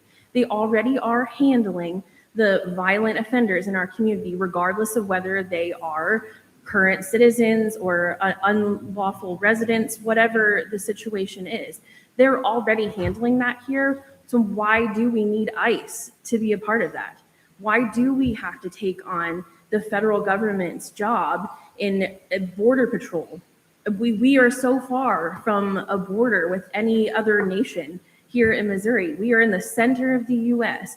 So if someone has made it this far and they are a violent offender, really that's on the federal government. That is on the border patrol, that they were not adequately dealing with that problem at the border. But once they're here in the Missouri community, when they are living here peacefully, they are, their children are going to school, there are processes that they're going under to become citizens in many cases when they've interacted with ICE and been detained. So what are we going to risk that here? Human error from ICE, who have repeatedly demonstrated that they have major issues with human error. And regardless of what our police department has been trained to do, which by the way, 40 hours of training to become authorized to be an ICE enforcement officer is ridiculously low. I can't even, I had to go through more hours than that to apply to become a substitute teacher this year, which is insane. And then I would be in charge of children, and these folks are going to be in charge of our entire community and the safety of the people in our community. I do not feel safe. I do not feel safe for my children's friends whose parents speak a different language but are lawful citizens. How can we distinguish when they're pulled over at a traffic stop if they have the same name and appear similar to someone who is, I guess ICE has set as a target? How are they going to explain that that's not who they are? They're going to be arrested, taken in for questioning. Their children and their livelihood can be upended. I think it's too big of a risk for Nixa to take. It's too big of a risk to send our officers in this other direction. One word for it is mission creep, for sure. Our officers do not need to be affiliated with ICE. Thank you.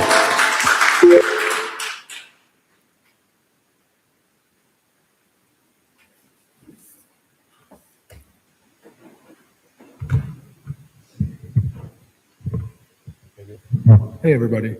Thank you guys for letting us speak. I just want to give that a big thank you guys for allowing us to come here, have our public opinions heard by elected officials of the city of Nixa. So thank you guys for that opportunity.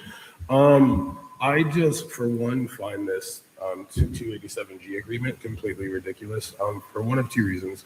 One reason is because we see the conditions that Greene County Jail is currently experiencing, the overcrowding of ICE detainees, more people on their books that are allotted in their ICE contracts at all. And I want you guys to remember that even though this may be legal, going down the road, you guys will have to conflict, go about your moral conscience and think about the things that you guys did. So if you guys do pass this, just know you guys are sending people to a literal concentration camp. And I don't say that lightly. Those conditions are concentration camp level in Greene County Jail. It's also a for-profit prison system. They make $123 a day, I believe, on every single ICE detainee in our Greene County Jail, and I'm appalled to be a citizen of that city that happens in. Also, out of the, according to Southwest Missouri Immigration Alliance, this July, 362 people were held in ICE detention in Greene County Jail, and out of those 362 people, only 12 people had criminal charges laid against them. And I don't know about you guys, but it seems like a giant constitutional red flag because everybody in this country is allotted due process. Not every citizen. The writers of the Constitution made it very clear. It said every person's. That means any person on American soil. They get those constitutional rights. Brown, white, purple, yellow, it does not matter. They get those same rights regardless of citizenship status. So with that being said, I would just want you guys to take heed about the momentous occasion you guys potentially have here in Nixa, Missouri. You have a chance to solidify your relationship with your community and not instill fear into your community members. Because I know for a fact, if a cop gets behind me and I'm in a fully legal vehicle, I still kind of tense up, even though I'm not doing anything wrong. So you're going to take that and heighten that by 10-fold, maybe even 100-fold, depending on the person. And it gets even worse with the melanin in that person's skin, unfortunately not, because we've seen the type of reckless activities ICE has perpetuated across this country. One with the unjust killings of Renee Good and Alex Preddy, and nobody has been brought to justice for that yet. Nobody. And you guys want to bring that to the forefront of Missouri? I'm ashamed, to be completely honest. And I will end with this one last thing. Just remember, during the Nuremberg trials, I was just following orders is not a good defense. So please take heed of this monumental occasion that you guys have to, one, either further divide your community or actually have an opportunity in a time of chaos that we are in to bring it together a little bit. You guys are elected officials. You guys are supposed to represent the best interests of your community. And this 287G agreement goes directly against that in every way, shape, and form. Not just for your brown neighbors, not just for your undocumented neighbors, but for everybody that lives in Nixa, Missouri will have a new sense of fear instilled in them because of this. And I mean that wholeheartedly. So thank you guys for your time. I hope you guys make the right decision. Thank you. Thank you.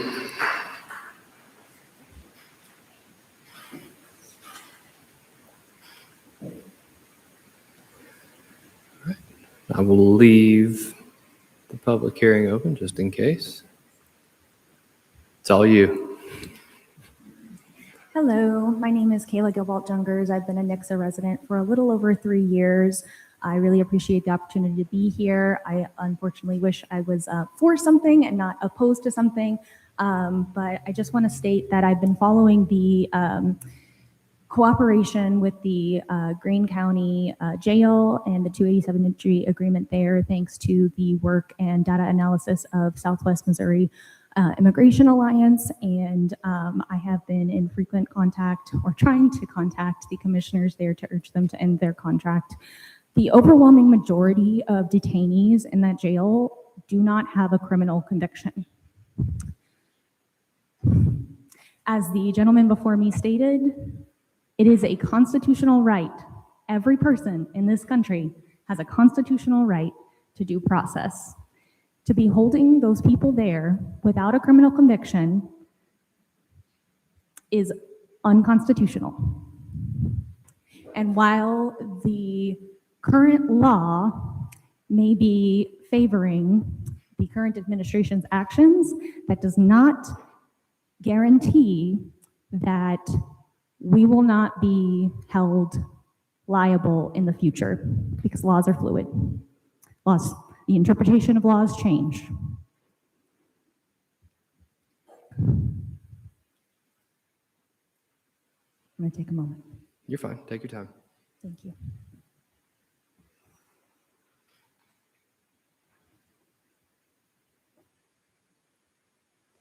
I have donated money to the females being held in the Greene County Jail because they cannot afford to pay for sanitary products. Again, I will remind you, these people do not have criminal convictions. As somebody before me mentioned, this is the system in which we will be feeding our neighbors. I understand that it's been brought up that there's concern that it'll take away resources, and a member of our police department said that, you know, those resources will be supplemented. I would counter that that contribution of resources is incentive. Just some food for thought. Again, I really, really appreciate the opportunity to speak about this before I understand this is to talk about going into an agreement. I appreciate the opportunity to talk about it because it feels like I am throwing a letter into the ocean when it comes to talking to the Greene County Commissioners. I mentioned that I am a Nixa resident. I work in Springfield, and I'm from Springfield. I lived there for a long time as well. So that community is also very dear to me. So thank you for your time. Thank you.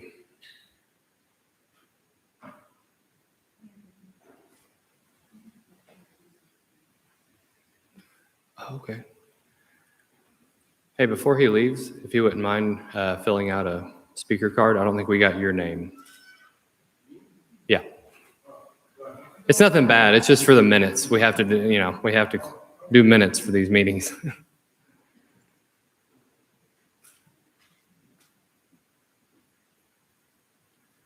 All right, I will leave the public hearing open if anyone else would like to speak on this matter. All right, nobody else. I will close the public hearing. You currently have any further discussion or questions from the council? Would it be possible to get some clarification on what the duties and responsibilities will be if we are trained?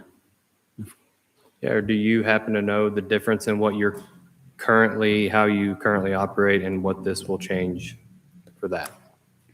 Yeah, just again, I mentioned that previously, just a select few of individuals will be selected for that.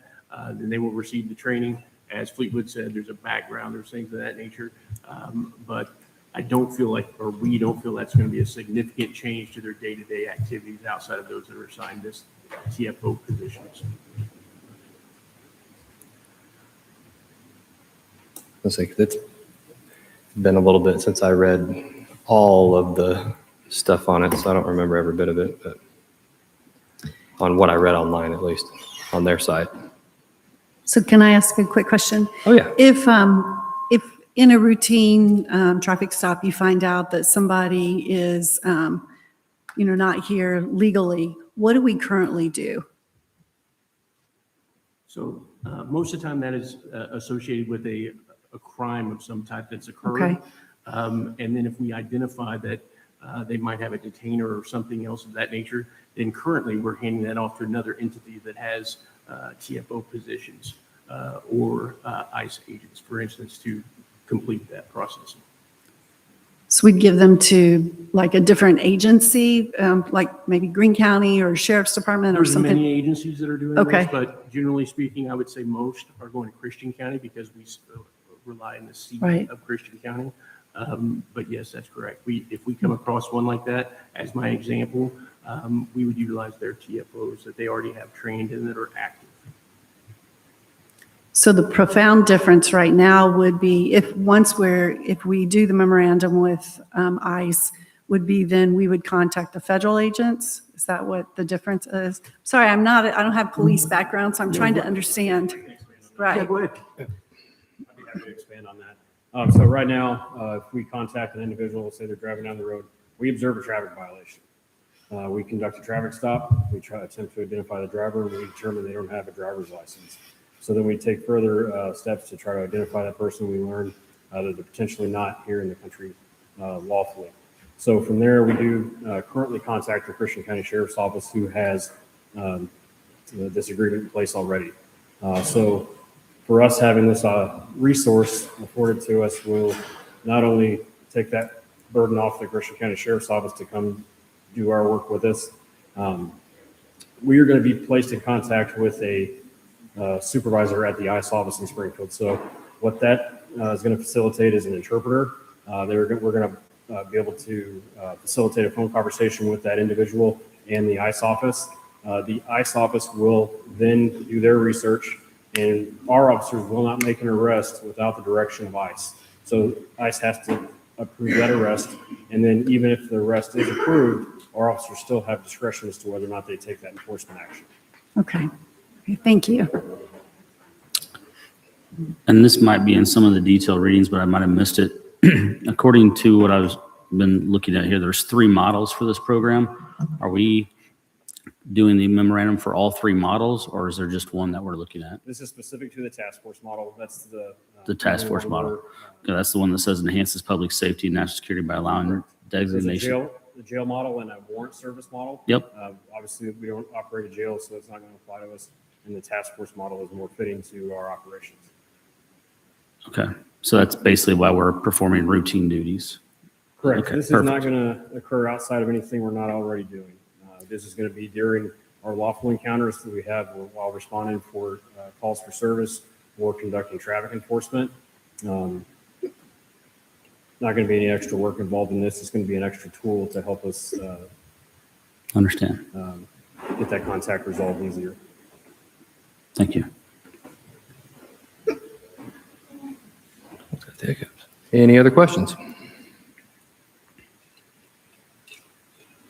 And I don't remember who said it. I just to provide a little bit of additional information. Nixa no longer has holding cells. We actually use those as offices now. Is Brent Forgy in one of those offices? Because that'd be really funny considering he also just recently lost his vehicle. So yeah, we no longer have those. Any further questions from council?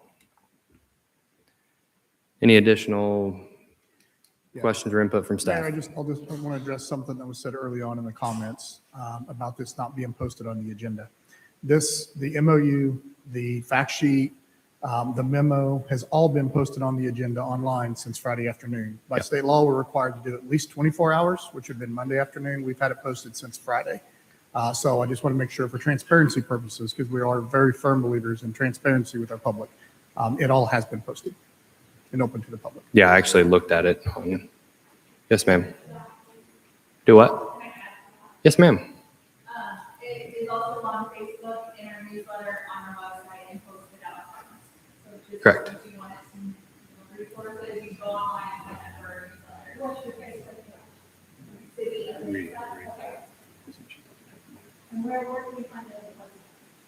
Under the council agenda, go to top, city council, event reporting, or meetings and events.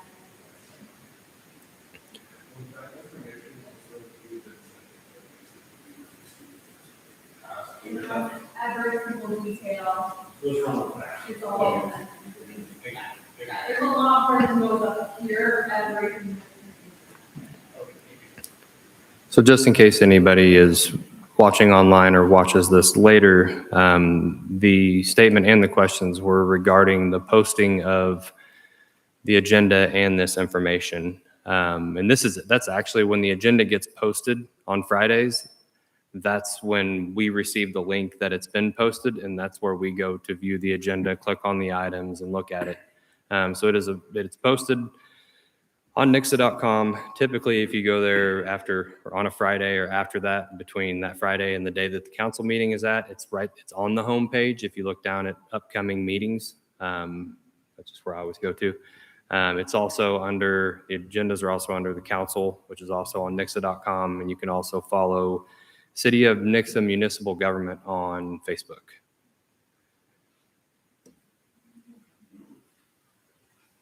And the video I was referring to is our YouTube feed where you can watch these meetings.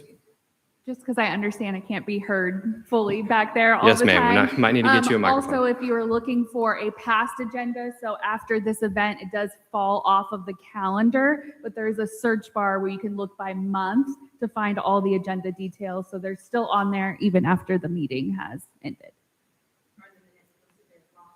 After the second meeting of the month, so the second meeting of the month, which is always on the second Tuesday, that's when we approve the previous minutes.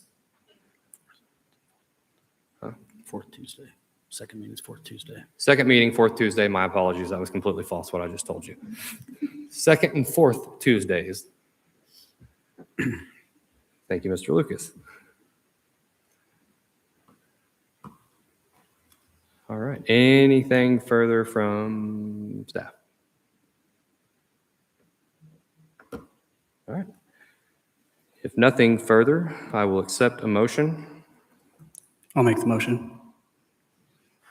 Second. I have a first by Mr. Ortiz, a second by Mr. Lucas. All in favor? Aye. Aye. Those opposed? Nay. 5-1, ayes have it. Motion carries. This is a shameful action that will stay in Nixa for a very, very long time. One person will be able to sleep in the future. You just need to listen to your constituents. The constituents that you're supposed to listen to, but you didn't. And there were a lot of us here. So you'll get voted out on the next one. Enjoy life. Fuck guys, something is not vote.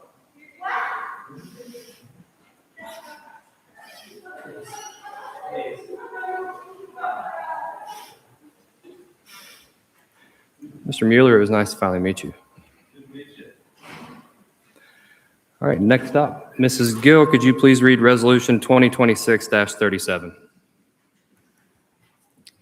Resolution 2026-37, a resolution of the Council of the City of Nixa authorizing the city administrator to execute a memorandum of agreement with the City of Branson for the respective police departments to provide mutual aid to one another. Presenting is Deputy Chief Chad Tennis. Mayor, Council, good evening. The MOA with the City of Branson creates a zero-cost framework for sharing law enforcement personnel and resources under Missouri law. This partnership enhances operational capacity, defines clear liability and worker protection, and strengthens regional security. As you've seen in the packet, the memo, some benefits to that is the command structure. The chief law enforcement officer coordinates all local requests.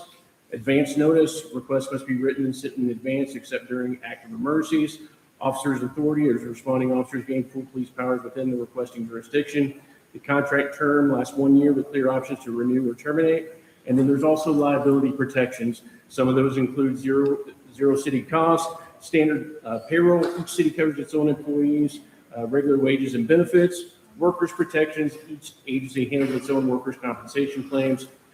It has a hold harmless clause, and the damage responsibility is each party absorbs its own equipment losses or personal claims. And the benefits to a formal MOA with Branson is the conformance with RSMO, obviously, but the resource optimization, it eliminates duplicate costs by sharing specialized equipment and training tools. One recent example is at Sucker Day, for instance, we use the barricades from Branson. So it just increases the ability for us to communicate and to be more secure in the region. It also helps resource optimization, enhances safety, and it's also vetted protection because we've already reviewed this MOA. So staff recommendation is we strongly recommend that you approve this resolution. I'm here if anyone has any questions. Any questions? This one's been a long time coming, so. All right. Thank you, Major. All right. No questions. I will open up the public hearing. If you would like to speak on this MOA, feel free to do so at this time. Hello. Just the easier questions. Does this draw like any resources away from Nixa as like a police department as a whole? I know like we got a good amount of police officers, so I can't imagine like really a whole lot, but like what kind of like trade-off of personnel are we talking about? We could trade off personnel for large events, things of that nature. We could also, as I explained, one of the most recent examples is we can utilize equipment. So barricades for, I believe it was the south end of Sucker Day, we utilized those. And we didn't have to go out and purchase those, which are very costly. And so it's basically just a ability for us to share those resources without causing problems to either entity. Yeah. Obviously, if Branson needs those things, they would probably have priority over that, and same for us if we had something that they would need as well.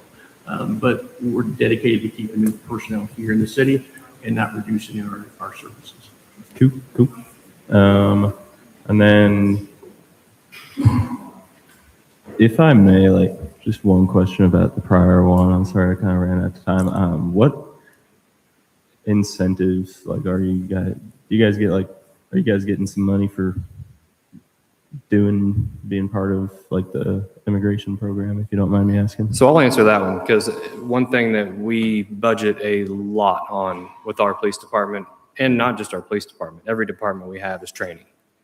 There's a reason that you see police departments in the news and other locations that have done the wrong thing. It's hard. I mean, we all get the benefit of reading all the details after the fact and get to Monday morning quarterback everything. But when they have to make those split-second decisions, it's the training that means everything. And training is one of the most expensive things that we do from really every department. I mean, even we go through training to try to serve the best we can. Red tape And so when we stuff. can get the incentive is to receive money for the training and for equipment that we're going to have to buy, that we already buy anyway, probably. I mean, there's that. I mean, there's a bonus. Yeah. And now, can we do what we do and continue to do things exactly the same as we're going to do it with the budget we have? Yes. I mean, Nixa has been doing that for years, operating on such a smaller budget. And But and any bit helps. Yeah, and pardon me, just kind of reminded me of this. So I talked to Whitehill a little bit about the Missouri Blue Shield grant and being like a safe city designation, and possibly like if the department was going after, I know they had a grant that was going to give some funding for body cams. But that ended up being something that wouldn't have covered the whole bill, and something going for a different grant. Is this it? Is this that? No, this would be separate from that. Okay. And I'll tell you, I mean, body cams is something that's been in our budget. We had to push it. Did we approve it this year? Yeah, we already approved it this year. And a lot of times when we do that, and especially if it's something that we pushed because of funding, the chief and his staff will go out and they'll try to find these grants to help offset that cost. And super big ups to the department for going out of their way and trying to find the best way to make our dollars stretch the furthest and get those deals and all of that. Everybody you see sitting up here is really good at that. I do appreciate that, and I know that's something like in the same vein of public trust. I don't necessarily think teaming up with ICE means that that's a bad, I don't know, that's going to put you in bad public trust, but I know body cams are certainly like the number one thing, at least from a public standpoint, that says like we can rest assured that God forbid anything does happen, we can FOIA that footage. And really excited to be able to do that. Yep, for sure. That is all. All right, thank you.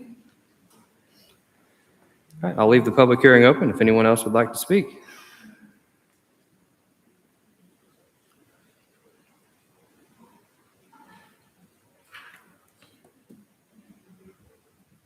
Name's Ron Sanders. I'm back up here again. It's kind of hard to take people's words seriously when there is no respect behind them. And the display tonight was kind of disappointing.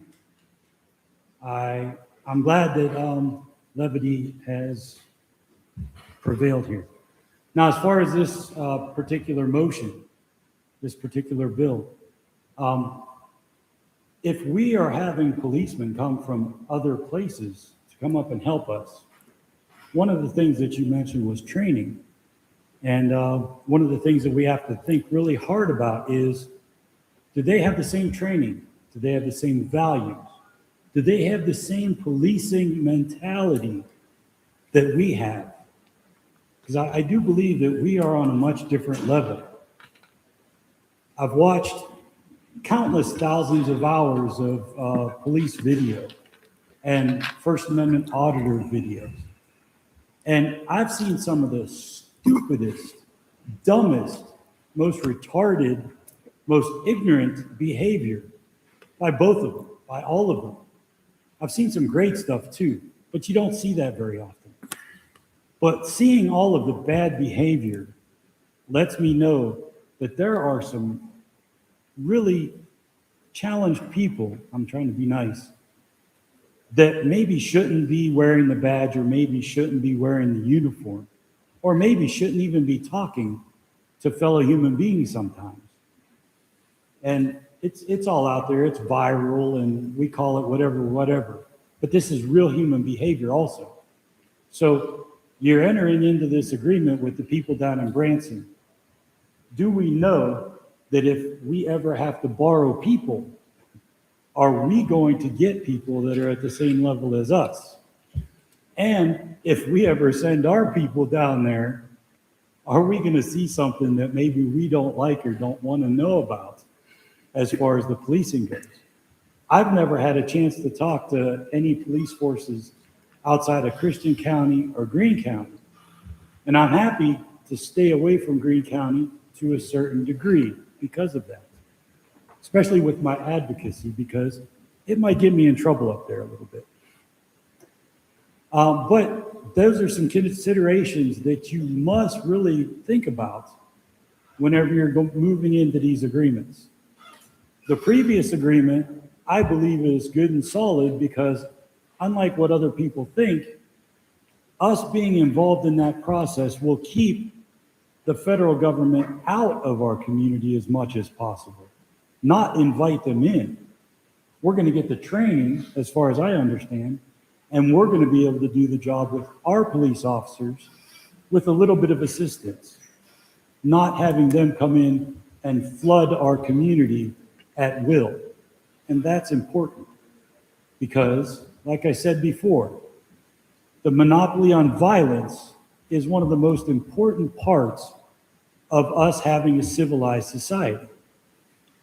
Without harnessing that monopoly on violence and keeping it at bay and keeping it under control, and then having the oversight of the people who are responsible for that monopoly on violence to make sure that they don't do dumb things with it, is the most important job that you guys have. So this is very important, and that's a consideration that you must have when you're thinking about this agreement. Is the Branson Police Force, for personnel, I love the idea of borrowing stuff from them, because the stuff isn't really going to get us in trouble. But if we have to borrow people from them, are we going to be able to effectively use them without putting any liability on our city or our police force? Thank you. Thank you. I'm going to go ahead and assume that I can close the public hearing since we have Zoe in the back and then one of our employees and then David. So I don't think you guys are probably getting up. So I'll close the public hearing, and I really agree with Ron and on that. And we're all very lucky, and I am unbelievably happy with the police department that we have. I believe that our police department is the leaders in this state in law enforcement. We have people that come to our training facility from other police departments to train. We have some of our officers that teach at the police academy. I mean, we are well ingrained in the education aspect of the PD. And that's another thing I love about Nixa, because it's not just the police department. It's the utility department. It's the water department. It's streets, city clerk, finance, whatever it is. People look at Nixa because we are doing it right. And we have the full support of our people, and I hope they have the full support of us, because if we can continue to operate this way, Nixa is and always will be the best. Anything further from council? Anything further from staff? Nothing further, I will accept the motion. I'll make the motion. Second. First by Mr. Vess, a second by Mr. Peterson. All in favor? Aye. Those opposed? Ayes have it, motion carries. Anything further from staff? I will say August 18th is National Night Out. So if you would like to get to know some of our amazing officers and get to know them on a personal level, feel free to come out to the community center. Get to meet them, slap them around a little bit, see how that works. Now, we got a good group. They're good to talk to, and it's one of my favorite days because it really builds that trust within the community. Mayor, Council, I do actually have one thing for tonight. I gave you your chance. Do not but forget. no. I've done it before, right? You gonna introduce somebody? Yeah, I would like to welcome our new lead city attorney, Kara Wacker.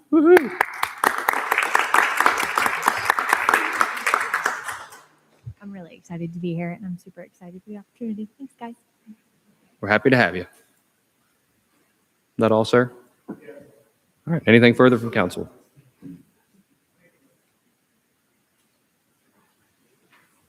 All right. Last thing I will add is I appreciate everyone who spoke this evening.